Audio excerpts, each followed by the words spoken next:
Learning for 1 hour every day.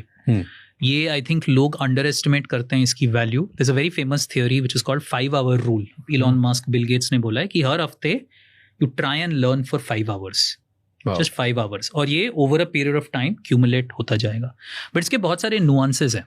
एक है कि लर्निंग आपको कहीं से भी मिल सकता है, किताब की जरूरत नहीं है. आप पॉडकास्ट देखिए, आप किताब पढ़िए, आप डॉक्यूमेंट्री देखिए, कहीं से भी लर्निंग हो सकती है. बट इसका सेकेंडरी नुआंस ये है कि you have to absorb it. अगर आप सिर्फ सुन रहे हैं और उसका कुछ कर नहीं रहे तो कोई फायदा नहीं है. So there is a theory which is called the cone of learning. Cone of learning. तो बेसिकली बोलता है कि इफेक्टिवनेस ऑफ एक मीडियम कितना है. तो अगर आप किताबें पढ़ रहे हैं, बेसिकली आप सिर्फ 7% of what you are reading you are retaining. 93% loss हो रहा है. अगर आप ऑडियो विजुअल कंटेंट देख रहे हैं, पॉडकास्ट, ऑडियो सुन रहे हैं, तो that number is about 20%. The best way to learn is actually teaching. तो वेदर आप कॉलेज में जाके पढ़ा रहे हैं या सोशल मीडिया पे पढ़ा रहे हैं, 90% रिटेंशन होता है through teaching.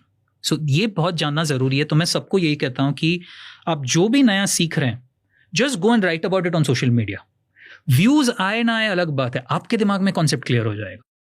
That is very very critical. The second thing which I do personally is मैं जो भी सीखता हूँ, I have a running notes sheet और मैं उसमें लिखता रहता हूँ. क्योंकि आप बहुत कुछ पढ़ रहे हैं बट याद नहीं रहता है. तो every 2-3 months I go through that running sheet once. कि जैसे 4 साल पुराने मैंने हार्वर्ड बिजनेस रिव्यू में कुछ पढ़ा होगा, उसमें 1-2 लाइन लिखा हुआ है, ये रिसर्च ये कहता है. तो जब भी मैं फ्लाइट में कभी कभी बैठता हूँ तो 2 घंटे I just go through those running notes. तो मेरा पूरा माइंड रिफ्रेश हो जाता है. I think it's a very simple technique but it's a very productive technique. तो मैं जो भी पढ़ता हूँ मैं कभी भूलता नहीं हूँ, just because of this technique. Every 3 months I go through those running notes again. तो ये मैं कहूँगा आप सिंपल एक नोटपैड लाइए. Whatever you learn, just keep writing. Every 6 months, just go through it. Nice. You will always be top of understanding in terms of that. So this also comes from Japanese concept of Kaizen, which is improving 1% every day. So this principle of learning every day, I think people underestimate it, and it accumulates over a period of time. You know how I learn it? मैं जब भी कुछ 4-5 घंटे का कोई documentary देखूंगा या podcast देखूंगा या एक बुक ख़त्म कर देता हूँ. जब भी फिनिश करने के बाद यहाँ कभी कोई कोर्स किया ऑनलाइन, चैप्टर्स अलग अलग, राइट, मैं अपनी लाइफ में एक रूल फॉलो करता हूँ which I call blank paper test. तो मैं एक ब्लैंक पेपर टेस्ट करता हूँ जब भी पढ़ता हूँ. उसके बाद I take a blank paper and मैं विजुअली फ्लो चार्ट के थ्रू या कोई ऐसे कुछ भी उल्टा सीधा गुड्डा गुड्डी टाइप बना के मैं एक्सप्लेन करने की कोशिश करता हूँ कि मैं इसको एक पेपर पे, सिर्फ एक ब्लैंक पेपर पे जो मैंने पूरा सीखा वो समझा कह सकता हूँ. और अगर मुझे वो देख के सिर्फ मैं किसी को दे दूँ, उसको समझ जाना चाहिए. Very nice. अगर वो कर सकता हूँ देन मैंने कॉन्सेप्ट सीखा है, नहीं तो मैंने नहीं सीखा. Very nice. I just eliminate that part. Sometimes मैं आधी चीज़ पढ़ के छोड़ भी देता हूँ. आई एम ओके कि हाँ मेरा टाइम वेस्ट हो गया, इट्स ओके. समटाइम्स मैं पूरा बहुत मुझे अच्छा लगता है और मैं कभी पेपर पे नहीं समझा पाता हूँ तो मैं फिर रीडू करूंगा. Very nice. And I am okay to learn less things but learn it properly. Very nice. I think that's a very good idea. We'll talk about that some time also. It's a very good idea. Very मेरे room में एक बड़ा सा white board है. पहले white wall थी पूरी. अभी हर जगह मेरे पेपर पड़े रहते हैं इन माई ऑफिस विद मी. मैं फुल टाइम एक नोटपैड के साथ घूमता हूँ. तो मुझे किसी ने भी कुछ सिखाया, I make either an explainer flow chart या कुछ. Like in fact मेरा एक 26 पेज का बिजनेस प्लान है.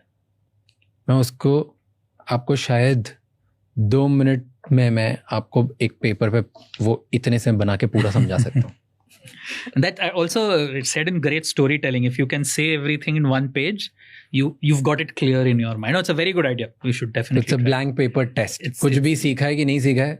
It's a fantastic idea. Fantastic idea. Okay. Next lesson. Next one, ये actually मैं बहुत लोगों में देखता हूँ और ये बहुत बड़ा प्रॉब्लम है, especially at mid and senior levels, is what I say, forget your regrets. You have to get over your regrets. हमारी लाइफ में बहुत सारे regrets होते हैं लोगों के. से हमने ये एग्ज़ाम क्लियर नहीं किया, IIT नहीं गए, ये प्रमोशन नहीं हुआ, US का कॉलेज नहीं मिला, पैसे नहीं थे. Now all of us have regrets, but the problem with that regret is, अगर आप subconscious brain का structure देखेंगे, there are 2 areas. One is called hippocampus and one is called amygdala. तो amygdala basically fear capital है. सारा जो आपका fear है उधर उठता है, और जो hippocampus है उसमें memory stored है.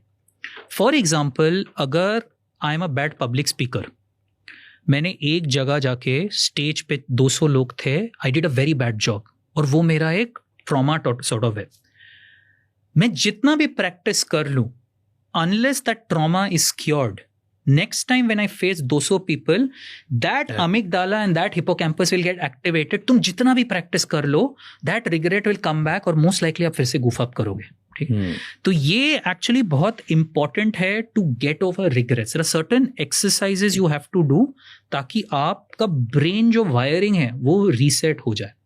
So one of the philosophies of, if you look at Japanese philosophies, आपने देखा होगा जब पॉटरी क्रैक होता है, वो बीच में वो लोग गोल्ड का लेयर लगा के वो पॉटरी को फिर से एक पीस बनाते हैं, ताकि यू टेल पीपल की regrets are okay and you should celebrate them. The neuroscience का जो थियोरी है, there is something called exposure therapy.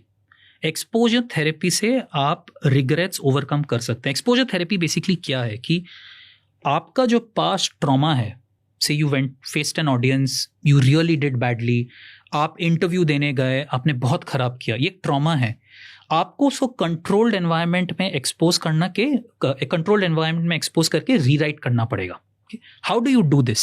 It is again going back to that paper, what you just touched upon. So to everybody who's listening to it, and some of India's biggest CEOs have done this with me. So you take a sheet of paper, divide it into 2 parts, and you replay that old experience of yours, drawing it as much as you can. तो आपने for example 200 लोगों के पास गए बात करने, you panic, draw it in full detail. आप panic कर रहे हो, वर्ड्स नहीं निकल रहे हैं, people are unhappy. That is the before picture. That is where you are awakening that past. Now on the right side of the paper, आपको ये memory rewrite करना है. तो बेसिकली आपको सेम चीज इमेजिन करके ड्रॉ करना पड़ेगा कि आपने बहुत बढ़िया प्रेजेंटेशन दिया है, लोग ताली मार रहे हैं, everybody saying great job Sandeep. This exposure therapy will rewrite some of those hard wirings in your brain. धीरे धीरे आप देखेंगे आपके रिग्रेट्स लाइफ में कम हो जाएंगे. This is one of the most common neuroscience techniques, and ये सबको करना चाहिए. और वो पेंटिंग, जो भी आपका रिग्रेट है, you panicked in front of an audience, interview went badly, जो भी आपका है, you should make a sheet for each of them, paste it on your board, see it every day. Next time आप जब उस situation में जाएंगे, ना आपका एमिगडाला फ्लेयर अप करेगा, ना आपका हिपोकैम्पस फ्लेयर अप करेगा. धीरे धीरे आप देखेंगे वो कंट्रोल हो रहा है. लोगों को लगता है the way to overcome public speaking fear is through practice. No, you have to calm your mind first. Subconscious brain will has to be calm. So this is very, very important. People don't understand this enough. Very interesting. Yeah. Pretty, you know, and in a way what you're doing is that what you just described is actually what you're doing in a way. Pretty, ये मैंने कभी ऐसा सोचा नहीं. I always thought आपके regrets है life में? नहीं. You don't need to do it. No, but I always thought कि किसी चीज़ का अगर डर है या रिग्रेट है या कुछ गलत चीज़ चली गई है, उस बात पे अगर कभी डर लगता है, your nervousness like it फ्लेयर्स up and तुम्हारी बॉडी रिएक्ट करती है. द वे इज कि फ्यूचर के बारे में सोचो, उसके बारे में सोचो ही मत. Like the way I would, अगर मेरा पब्लिक स्पीकिंग फियर है और मैंने बहुत फकअप कर दिया and like I screwed up bad, और उस चीज़ से अगर मुझे बाहर निकलना है, तो मैं ऐसे ट्रेन करता था टिल नाउ, क्योंकि मुझे उससे बहुत डर लगता है. मैं एक पेंट करूंगा, मेरे दिमाग में विजुअलाइज करूंगा कि अब मैं जब जाऊंगा तो कैसा दिखेगा. राइट साइड आप पेंट कर रहे हैं. हाँ, like only the right side. मैं लेफ्ट साइड पेंट ही नहीं कर रहा था कभी, क्योंकि आपको वो ट्रिगर करना है इमेज. क्योंकि और एल्स व्हाट विल हैपन, अगली बार जब आप जाएंगे, that memory will get triggered, but the right side is not getting link to the left side. तो वो लिंकेज बहुत जरूरी है कि आप उसको अपने पास्ट ट्रॉमा को कंट्रोल्ड एनवायरनमेंट में ब्रिंग अप करके बोल रहे हैं, नहीं ठीक है, not a problem, it will be fine. So that's why both sides of the picture matter. You have to bring up and then calm it down. That's so I was doing only half. You're doing the right side. You should do the left side also. I'll try to do it. Because right has worked pretty good for me. Let's see if left makes it even better. The thing is only if you have that trauma at this stage. Maybe at this stage of life you may not have. No, but कुछ तो होगा कहीं ना कहीं पे. कितनी सारी चीज़ें हैं. I have moments and people and podcast जहाँ पे my energy and myself is just succumbed into a very bad person. Yeah. Which I'm not, and मैं बहुत डर जाता हूँ. So I was like, can I come up and become better? Yeah. So maybe if you can think of your, in your experience, say this is my poorest podcast. Draw it and then do the to be. So in the future, if that left situation ever comes, the right will take over after some time. It's a very important, very simple exercise, very powerful. I have done this for myself. It's very, very powerful. It's called exposure therapy. Comes from neuroscience. Excellent. Exposure therapy. Exposure therapy. You're exposing yourself to some form of trauma and correcting. Actually, लोग इसको बहुत serious उसके लिए लेते हैं. You know, sometimes women have issues, childhood trauma. They use it against that. But in corporate also, limited, this works very, very well. Thank you so much ये clip end तक देखने के लिए.